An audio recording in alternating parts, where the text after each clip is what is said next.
नमस्कार, बहुत स्वागत है आप सभी का। मैं हूं आपके साथ करिश्मा। कोरोना की दूसरी लहर देश के लिए बड़ा सिरदर्द साबित हो रही है। देश में बीते 24 घंटे में करीब 1,32,000 नए केस सामने आए। महज 24 घंटे के अंदर करीब 700 लोग काल के गाल में समा गए और कोरोना पर लगाम लगाने की तमाम कोशिशें फेल होने के बाद राहत की उम्मीद बस लॉकडाउन और नाइट कर्फ्यू से ही नजर आ रही है। एमपी छत्तीसगढ़ में आज से कई जगहों पर लॉकडाउन लगाकर कोरोना की कमर तोड़ने की कोशिश की जाएगी।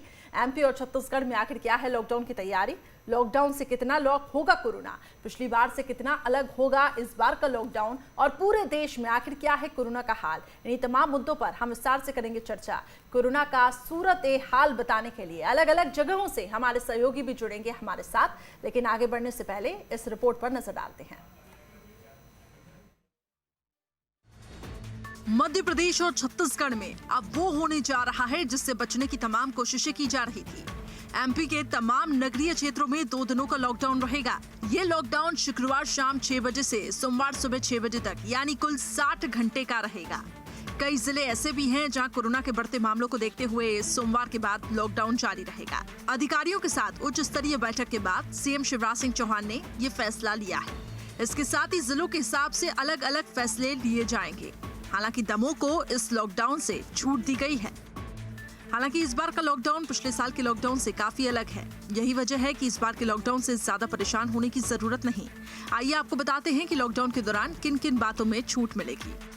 कोरोना के बढ़ते मामलों को देखते हुए छत्तीसगढ़ में भी सख्ती लगातार जारी है। राजधानी रायपुर में 10 दिन के संपूर्ण लॉकडाउन का ऐलान किया गया। कोरोना की दूसरी लहर में रायपुर देश के राज्यों की पहली ऐसी राजधानी बनी है जहाँ इतना लंबा लॉकडाउन लगाया गया। देश के साथ साथ दोनों ही प्रदेशों में कोरोना की दूसरी लहर बेकाबू हो गई है और बीते 24 घंटे में अब तक के सबसे ज्यादा केस सामने आ चुके हैं। स्कूल कॉलेज फिर से बंद कर दिए गए, अस्पतालों में बेड तक कम पड़ने लग गए हैं। मजदूर वर्ग ने एक बार फिर पलायन करना शुरू कर दिया है। यानी कि ये साफ है हालात अब पहले जैसे या यूं कहें कि पिछले साल से भी ज्यादा खराब हो चुके हैं। ऐसे में देखना ये होगा कि आने वाले दिनों में कोरोना से और कितना कोहराम देखने को मिलेगा। Team news state.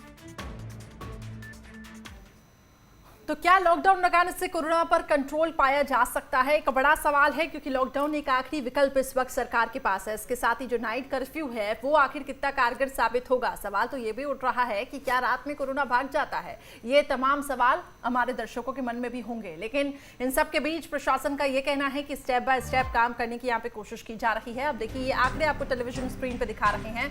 एमपी में 7 दिनों में आखिर कोरोना की क्या हाल रहे, क्या अपडेट रहे और कैसे ये आंकड़े बढ़े हैं। 7 अप्रैल की बात करें तो 28,060 मामले सामने आए हैं। फिलहाल एक्टिव केस की बात कर रहे हैं, 27 मौतें हुई हैं। ताजा आंकड़े हैं ये। 1 अप्रैल की अगर हम बात करें तो 2,777 नए केस, 16 लोगों की मौत हुई। Active case 19,336। 2 अप्रैल को ये आंकड़ा और बढ़ा, 2,839, 15 लोगों की मौत हुई और 20,000 के ऊपर ये आंकड़े पहुंचे। 3 अप्रैल को देखिए नए केस एक बार फिर से 3,000 के ऊपर पहुंच गए, 3,178, मौत 11 हुई और एक्टिव केस 21,000 तक पहुंचे। 4 अप्रैल को भी यहाँ पे हम देखें कि आंकड़ों पे वृद्धि हुई है। 3,000 के ऊपर ये आंकड़े तो पहुंचे लेकिन 3,398 तक पहुंच गए, मौत 15 हुई और एक्टिव केस 22,654। तो इसके साथ ही 5 अप्रैल के आंकड़ों की अगर हम बात करें तो नए केस 3,722, 18 लोगों की मौत। एक्टिव केस की संख्या में भी यहाँ पे इजाफा हुआ, 24,155। 6 अप्रैल में 4,000 के ऊपर केस पहुंच गए, 4,043। मौत की संख्या 13 और इसके साथ ही एक्टिव मरीजों की भी संख्या बढ़ी है। तो अस्पताल में बेड के इंतजाम, ये आगे की चुनौतियां हम आपको दिखा रहे हैं क्योंकि कमी पाई जा रही है। ऑक्सीजन की पर्याप्त व्यवस्था बिल्कुल भी नहीं है। रेमडेसिविर इंजेक्शन जिसको लेकर हमने देखा कल ग्वालियर और इंदौर में भी भारी भीड़ जुटी। लॉकडाउन के बाद कालाबाजारी रोकना ये भी सरकार के लिए एक चुनौती होगी। अपडेट्स के लिए हम सीधा रुख करते हैं, छत्तीसगढ़ का हाल बताएंगे हमारे संवाददाता आदित्य नामदेव कि छत्तीसगढ़ में क्या अभी कोरोना को लेकर चल रही है। आदित्य ये बताएं कि रायपुर में अब सख्त लॉकडाउन होने जा रहा है, आज से राजधानी रायपुर लॉक होने जा रही है। किन चीजों पर छूट दी गई है और किन चीजों को लेकर आगे सख्ती बढ़ती जाएगी, विस्तार से ये बताएगा। लेकिन फिलहाल ताजा आंकड़े बताइए कि रायपुर में क्या आंकड़े पहुंचे हैं और साथ ही पूरे छत्तीसगढ़ की अगर हम बात करें।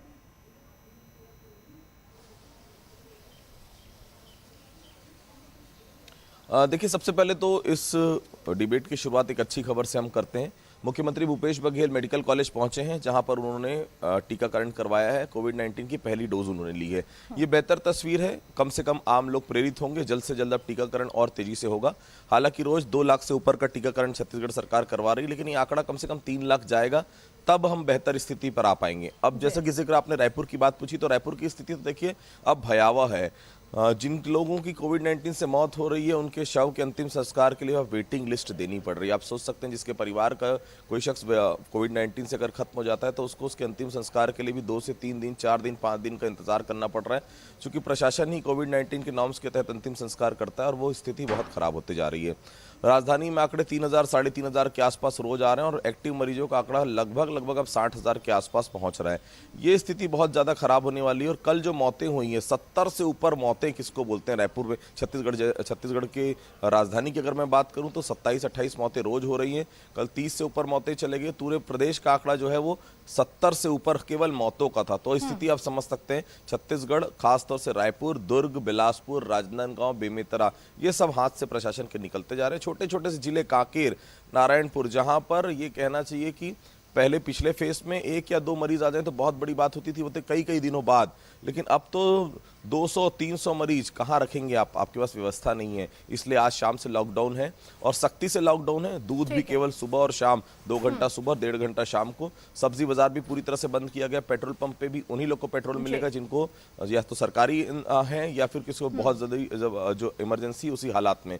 तो सख्ती आपको करनी पड़ेगी। अगर सख्ती आपने नहीं की, तो ये जो हाथ से चीजें निकल गई हैं, ये पूरी तरह से आपके आउट ऑफ कंट्रोल हो जाएगी। मुख्यमंत्री भूपेश बघेल ने आज तकड़ाई से पालन करने के निर्देश भी दिए। टीकाकरण भी उन्होंने कराया। गृह मंत्री से लेकर तमाम मंत्री सड़क पर निकलेंगे और कोविड-19 के नियमों का पालन कराने के लिए पूरी कोशिश करेंगे। पुलिस प्रशासन भी सख्ती नजर आएगा, ताकि जो पिछले बार लूप होल्स हुए थे लॉकडाउन के समय, वो इस बार ना रहे। क्योंकि 10 दिन का लॉकडाउन अगर लिया है, तो उसके नतीजे आपको दिखने चाहिए। नतीजे तभी दिखेंगे जब आप सख्ती का पालन करवा पाएंगे। बिल्कुल आपने सही कहा आदित्य, लेकिन सवाल तो यही है, क्या लॉकडाउन से कोरोना काबू में आएगा? जितेंद्र, इसी सवाल के साथ आपके पास आऊंगी। मध्य प्रदेश के अपडेट बताएं कि अब तक क्या ताजा आंकड़े रहे हैं, और मध्य प्रदेश को लेकर क्या जानकारी, कहां लॉकडाउन लगाया गया है, कौन कौन सी जरूरी सेवाएं में प्रभावित हो सकते हैं। चलिए 1 मिनट, इस समय हमें एक बड़ी खबर मिल रही है जितेंद्र, मैं लौटूंगी आपके पास। जैसा कि आदित्य हमें बता रहे थे कि एक खूबसूरत तस्वीर छत्तीसगढ़ से सामने आई कि खुद सीएम भूपेश बघेल आज टीकाकरण अभियान में हिस्सा लेने के लिए पहुंचे, और उन्होंने कोरोना वैक्सीन की पहली डोज ली है। जैसा कि आदित्य हमें पहले भी अपडेट दे चुके हैं, लेकिन अपने दर्शकों को एक बार फिर से हम ये जानकारी दे दें। अंबेडकर अस्पताल में टीकाकरण अभियान में उन्होंने हिस्सा लिया है। कुछ तस्वीरें भी हमें मिल रही हैं, वो भी हम आप तक पहुंचा रहे हैं। देखिए ये तस्वीरें, प्रदेश के मुखिया ने टीका लगवाया है, और निश्चित तौर पर ये एक मैसेज देने की कोशिश जनता को कि टीकाकरण अभियान में हिस्सा लें और बढ़ चढ़कर हिस्सा लें, कोरोना वैक्सीन से जुड़ी अफवाहों से दूर रहें। चलिए अब हम वापस अपने डिबेट की ओर लौटते हैं, और जितेंद्र, उसी सवाल के साथ आपके पास आऊंगी। मध्य प्रदेश में क्या लॉकडाउन कारगर साबित होगा, ये तो देखना होगा, लेकिन फिलहाल व्यवस्थाएं कैसी देख रहे हैं आप? बिल्कुल, देखिए करिश्मा, अगर मध्य प्रदेश की बात करें तो मध्य प्रदेश में वर्तमान में 4,000 से ज़्यादा जो मरीज है वो आज की डेट में आए हैं। तो यानी कि बताता है कि कोरोना की जो घड़ी है, कोरोना की जो चेन है, वो मध्य प्रदेश में दिन प्रतिदिन बढ़ती ही जा रही है। अगर हम भोपाल, इंदौर, जबलपुर, ग्वालियर की बात करें तो इन 4 नगरों में कोरोना की जो स्थिति है वो काफ़ी ज़्यादा डराने वाली है। और इसके अलावा अगर इंदौर की बात करें तो इंदौर में जो आंकड़े हैं वो और भी ज़्यादा डराने वाले हैं। भोपाल में भी स्थिति काफ़ी ख़राब बनी हुई, जिसके बाद सरकार ने लॉकडाउन लगाने का फैसला लिया है। मध्य प्रदेश के कई नगरों में आज शाम 6 बजे से सोमवार सुबह 6 बजे तक लॉकडाउन रहेगा। इस दौरान पूरी तरह से आवाजाही बंद रहेगी, लोग घरों के अंदर मौजूद रहेंगे। इमरजेंसी सुविधाएं सिर्फ यहाँ पर शुरू करने की बात की गई है, और ये भी बताया जा रहा है कि जो दूध के पैकेट मिलते हैं, दूध की जो दुकानें होती हैं, उन्हें कुछ समय के लिए खोला जाएगा ताकि सोशल डिस्टेंसिंग का पालन कराया जा सके। तो महज कुछ समय के लिए खोली जाएंगी दुकानें, उसके बाद बंद कर दी जाएंगी, क्योंकि ये भी इमरजेंसी चीज़ों में आती है। लेकिन देखिए जिस तरह से कोरोना के आंकड़े बढ़ते जा रहे हैं और जिस तरह से लॉकडाउन लगाने का फैसला सरकार ने लिया, उसमें ये देखना ज़रूर होगा कि आखिर जब लॉकडाउन लगता है मध्य प्रदेश में जिस तरह से कहा जा रहा है, तो उससे जो आंकड़े हैं वो कितने और कम होते हैं। क्योंकि हम लगातार देखते जा रहे हैं। जितेंद्र, आपके पास फिलहाल हमारे साथ ग्वालियर से विनोद जुड़े हुए हैं, दुर्गेश हमारे साथ जबलपुर से जुड़े हुए हैं, उज्जैन से हमारे साथ शुभम जुड़े हुए हैं। दुर्गेश की तरफ मैं सबसे पहले रुक करूंगी। दुर्गेश, भोपाल इंदौर के बाद जबलपुर अब कंटेनमेंट जोन घोषित होता जा रहा है और सबसे ज्यादा मामले भी अब यहीं से आ रहे हैं। जबलपुर में क्या व्यवस्थाएं हैं? नाइट कर्फ्यू, लॉकडाउन को लेकर कोई संकेत? देखिए, जितनी सरकार की जो गाइडलाइन है उसी का पालन जबलपुर में किया जा रहा है, लेकिन जबलपुर के हालात सामान्य बिल्कुल नहीं है, क्योंकि दिन ब दिन नए रिकॉर्ड जबलपुर में नए संक्रमित मरीजों का मिल रहा है। पिछले 24 घंटे में भी 300 का आंकड़ा पार हो चुका है। 326 नए संक्रमित मरीज मिले हैं, जो ये दर्शाते हैं कि जबलपुर में जो आंकड़े हैं वो आने वाले दिनों में और भी भयानक होंगे और भी भयावह हो सकते हैं। प्रशासन की तैयारियों की बात की जाए तो देखिए, जबलपुर में जैसी बाकी शहरों की हम स्थिति देख रहे हैं, छिंदवाड़ा की, शाजापुर की, धार की, वैसी स्थिति में जबलपुर को अभी नहीं लाया गया है। जबलपुर में जिला प्रशासन की जो समिति है उसका कहना यही है कि शुक्रवार के आज शाम को, यानी कि आज शाम से शनिवार और रविवार जो नॉर्मल सीएम शिवराज सिंह चौहान ने जो ऐलान किया है उसी के तहत यहां पर लॉकडाउन किया जाएगा। व्यवस्थाओं की बात कर लें तो देखिए, प्रशासन का ये दावा तो है कि हमने ऑक्सीजन की पर्याप्त बेड की व्यवस्था कर ली है, तमाम अस्पतालों में बेड व्यवस्थित कर ली गए हैं, सरकारी अस्पतालों में बढ़ाए गए हैं, लेकिन हकीकत इससे कभी कभी दो चार नजर आती है, क्योंकि जब आम आदमी परेशान होता है तो उसका यही कहना रहता है कि ना हमें सरकारी अस्पताल में जगह मिल रही है और ना प्राइवेट अस्पताल में जगह मिल रही है। इसका एक उदाहरण अभी कुछ दिनों पहले ही हमने जबलपुर में देखा था, जब एक बुजुर्ग महिला जिसकी रिपोर्ट पॉजिटिव थी, उसका बेटा अपनी कार में लेकर उसे हर एक अस्पताल ले गया, लेकिन जगह की कमी होने की वजह से उसे भर्ती नहीं किया गया और फाइनली मेडिकल अस्पताल पहुंचने से पहले ही उस बुजुर्ग महिला ने दम तोड़ दिया था। तो ये इस तरह के जब उदाहरण सामने आते हैं तो लगता है कि प्रशासन के दावे बिल्कुल भी सही नहीं है, क्योंकि देखिए, जब आम आदमी अस्पताल पहुंचता है तो उसे क्या जवाब दिया जाता है, ये की बड़ा सवाल होता है। आपने सही कहा कि अस्पतालों में व्यवस्थाएं अभी सुधारने की बहुत जरूरत है। हालांकि अब लॉकडाउन लगाया गया, इसके बाद अब सरकार क्या उन व्यवस्थाओं पर ध्यान देती है कि नहीं, ये देखना होगा। लौटूंगी आपके पास। ग्वालियर से मेरे सहयोगी विनोद भी जुड़े हुए हैं। विनोद, संक्षिप्त में बताइएगा, ग्वालियर की क्या अपडेट है, प्रशासन कितना मुस्तैद है?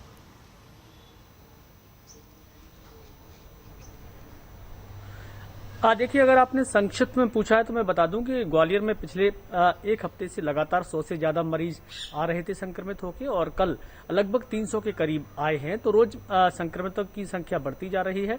लॉकडाउन की जहां तक बात है तो ऐसा लग रहा है कि आधा अधूरा लॉकडाउन रहेगा, क्योंकि बहुत सारी चीजों को गवर्नमेंट ने छूट दी हुई है। अब देखिए, एम्बुलेंस, अस्पताल, दवाइयों की दुकानें, दूध की दुकान, पेट्रोल पंप, परीक्षा से जुड़े हुए छात्र छात्राएं, शिक्षक, और इसके अलावा आवागमन, रेलवे स्टेशन, बस स्टैंड और एयरपोर्ट जाने वाले लोगों के लिए ये छूट रहेगी। तो इसकी आड़ में बहुत सारे लोग ऐसे हैं जो आवागमन अब अनावश्यक रूप से भी कर सकते हैं। हालांकि जरूरी दुकानें खुली रहेंगी और बाजार ज्यादातर बंद रहेंगे। तो ऐसा लग रहा है कि ये लॉकडाउन अगर सबके लिए होता तब तो इसके कुछ फायदे होते, लेकिन आधे लोग सड़कों पे होंगे, आधे लोग घरों में बैठे होंगे, तो इसका कोई बहुत ज्यादा फायदा होने वाला नहीं है। और विशेषज्ञ भी ये मानते हैं कि लॉकडाउन जब तक पूरी तरह नहीं होता तब तक उसके पूरे फायदे नहीं मिल पाते। ठीक है विनोद, आप मेरे साथ बने रहें। सीधा रुख करते हैं उज्जैन की तरफ। मेरे सहयोगी शुभम जुड़े हुए हैं। शुभम, अगर हम बात उज्जैन की करें तो इंदौर क्योंकि सबसे ज्यादा इस वक्त संक्रमित है, आसपास के जो इलाके हैं वहां पर भी अब संक्रमण पहुंच रहा है। उज्जैन को लेकर क्या अपडेट्स हैं?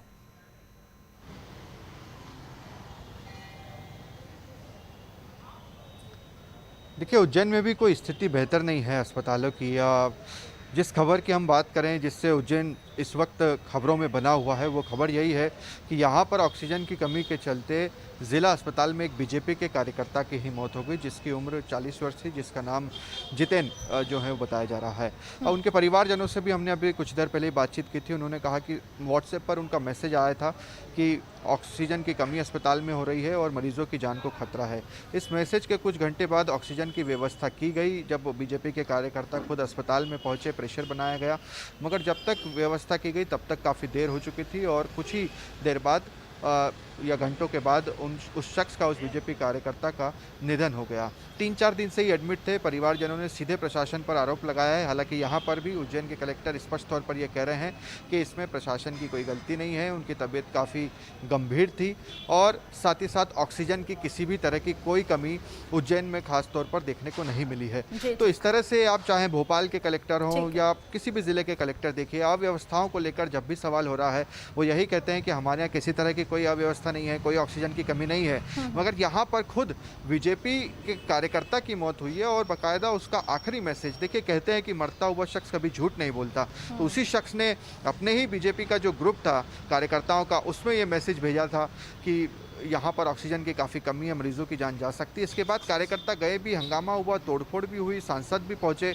मगर काफ़ी देर हो गई और उस शख्स की जो है मौत हो गई। काफी दुखद खबर है शुभम ये, और कहीं ना कहीं एक मैसेज भी, हालांकि ये डर जनता के मन में भी कहीं ना कहीं डेवलप होगा। जैसा कि आप बता रहे हैं कि ऑक्सीजन की कमी इस वक्त अस्पतालों में है, तो आखिर सरकार की व्यवस्था क्या है? एक सवाल लेकर मैं जितेंद्र के पास जाना चाहूंगी। जितेंद्र, संक्षिप्त में बताइएगा, कल आपने एक जिस तरीके से हम एक रिपोर्ट देख रहे थे कि रेमडेसिविर इंजेक्शन को लेकर जो भारी संख्या में भीड़ देखने को मिली थी, जिसमें कोरोना प्रोटोकॉल्स को तोड़ा गया, धज्जियां उड़ाई गई, सवाल यही था कि उनमें से अगर एक संक्रमित होता तो कितनों को वो संक्रमित करेगा। ऐसे में प्रशासन की हर स्तर पर हम देख रहे हैं कहीं ना कहीं लापरवाहियां निकलकर आ रही हैं। हाँ बिल्कुल करिश्मा, देखिए कल जब इंदौर में ये पूरा वाकया देखने को मिला था तो ऐसा ज़रूर लग रहा था, क्योंकि जितने भी वहाँ पर लोग इंजेक्शन को लेने के लिए आए थे वो किसी ना किसी कोविड सेंटर से आए थे या फिर अपने मरीज के लिए कोविड अस्पताल में से इंजेक्शन लेने के लिए आए थे। और अगर वो उस अस्पताल में से आ रहे हैं जहाँ पे कोरोना के कई सारे मरीज हैं और ऐसे में अगर वो इंजेक्शन लेने के लिए आ रहे हैं, सटकर खड़े हुए हैं, सर्किल वहाँ बनाए ही नहीं गए हैं, प्रशासन के लोग वहाँ पर ज़्यादा मौजूद नहीं है, 3 से 4 पुलिसकर्मी थे जो सिर्फ मेडिकल पर खड़े थे, व्यवस्था संभाल रहे थे, तो इससे अंदाज़ा लगाया जा सकता है कि ना जाने कितने ही लोग वहाँ पर ऐसे होंगे जो कोरोना पॉजिटिव होंगे। और उन पॉजिटिव मरीजों के साथ अगर कोई दूसरा व्यक्ति सटकर खड़ा है तो ये वायरस उस तक भी पहुंचा होगा। तो कहीं ना कहीं प्रशासन का जो फेलियर है वो यहाँ देखने को मिला है। और ऐसा ना हो कि कुछ दिनों के बाद अगर उसी इलाके की जांच कराई जाए, दवा बाजार के, इंदौर के, तो वो एक नया हॉटस्पॉट बनकर ना उभर जाए कोरोना का। क्योंकि जिस तरह से पूरे मध्य प्रदेश के हालात बने हुए हैं इन दिनों, मध्य प्रदेश के तमाम अगर हम अस्पतालों की बात करें तो वहाँ पर जो रेमडेसिविर इंजेक्शन है उसकी कमी तो है ही, साथ ही साथ ऑक्सीजन की कमी भी देखने को मिल रही है। और इतना ही नहीं, कई जगह पर तो ये भी स्थिति बनी हुई है कि कोरोना पेशेंट जो होता है, जिसकी मौत हो जाती है, उसकी बॉडी घंटों रखी रहती है, लेकिन नगर निगम का ऐसा कोई कर्मचारी नहीं दिखता है जो उसको लेने के लिए आए तब वहाँ पर उसका अंतिम संस्कार किया जा सके। तो कई लापरवाही इस बार देखने को मिल रही है। कोरोना का जो सेकंड है अपने स्तर पर बढ़ती जा रही है और ये जो आंकड़े हैं वो काफी डरा भी रहे हैं। विनोद, आपकी तरफ मैं रुक करूंगी क्योंकि इस वक्त राजनीतिक गतिविधियां भी चरम पर हैं। दमोह दौरे पर हैं सीएम शिवराज सिंह चौहान और इससे पहले भी हमने देखा कई पॉलिटिकल गतिविधियां, जब पूर्व सीएम कमलनाथ भी पहुंचे थे तो भी भारी संख्या में लोग वहां पे जुटे थे। तो ये जो पॉलिटिकल गतिविधियां हो रही है, इनसे क्या कोरोना डरता है? जिस तरीके से हम देख रहे हैं यहाँ पर कोरोना को लेकर आखिर क्यों नहीं कुछ व्यवस्था की जा रही है, कि क्यों नहीं वहां पर कुछ सरकार की तरफ से स्ट्रिक्ट एक्शन लिए जाए?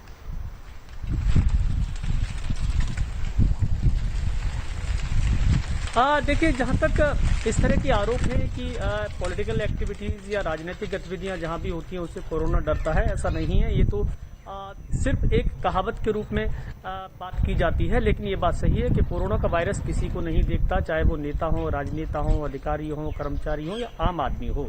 जो भी उसके संपर्क में आएगा वो उससे ग्रसित होगा, संक्रमित होगा, ये बात सही है। लेकिन आम लोगों का ये सवाल है जिसका जवाब राजनीतिक दल और सियासी दलों के नेता नहीं दे पाते, क्योंकि पूरा प्रदेश जानता है, पूरा देश जानता है कि मध्य प्रदेश के दमोह में विधानसभा चुनाव हो रहा है और उस चुनाव में तमाम नेता मध्य प्रदेश के अलग अलग इलाकों के पहुंचे हुए हैं। मुख्यमंत्री शिवराज सिंह चौहान दूसरे इलाकों में जो विधानसभा चुनाव हो रहे हैं राज्यों में वहां गए हुए हैं। इसी तरह छत्तीसगढ़ के मुख्यमंत्री भी गए थे। तो तमाम जो नेता हैं वो अपने प्रचार प्रसार में जुटे हुए हैं। इसीलिए जनता ये सवाल पूछती है कि क्या इन इलाकों में कोरोना नहीं है, क्या इन बिल्कुल। और कहीं ना कहीं मुझे ऐसा लगता है कि जनप्रतिनिधियों को भी यहाँ पर एक नजीर पेश करनी होगी ये पॉलिटिकल गतिविधियों पर ब्रेक लगाकर। दुर्गेश, अब ये बताएं कि व्यवस्थाओं को लेकर हॉस्पिटल्स की वहां पे क्या अपडेट है और क्या मेडिकल फैसिलिटीज को लेकर जबलपुर कितना दुरुस्त है? देखिए, प्रशासनिक दावा तो ये कहता है कि तमाम सरकारी जो व्यवस्था है वो दुरुस्त है, क्योंकि चाहे फिर वो मेडिकल अस्पताल की बात हो, विक्टोरिया अस्पताल की बात हो या फिर कोविड केयर सेंटर डेवलप करने की बात हो। देखिए, प्रशासन लगातार ये कह रहा है कि जैसे जैसे मरीजों की संख्या बढ़ रही है हम कोविड केयर सेंटर को भी डेवलप कर रहे हैं और जो स्थिति पिछले साल हमने बना दी थी पर्याप्त बेड की, वैसी स्थिति हम इस बार बना रहे हैं, क्योंकि यहाँ भी जबलपुर में भी 2400 से ज्यादा एक्टिव केस अब तक हो चुके हैं। तो ये दर्शाता है कि जो जगह है वो कितनी पर्याप्त होनी चाहिए। दूसरी बात, सबसे बड़ी बात है कि प्रशासन ये भी कहता है कि देखिए जितने भी मरीज निकलते हैं पॉजिटिव, अब हर एक व्यक्ति हॉस्पिटल नहीं जा रहा है।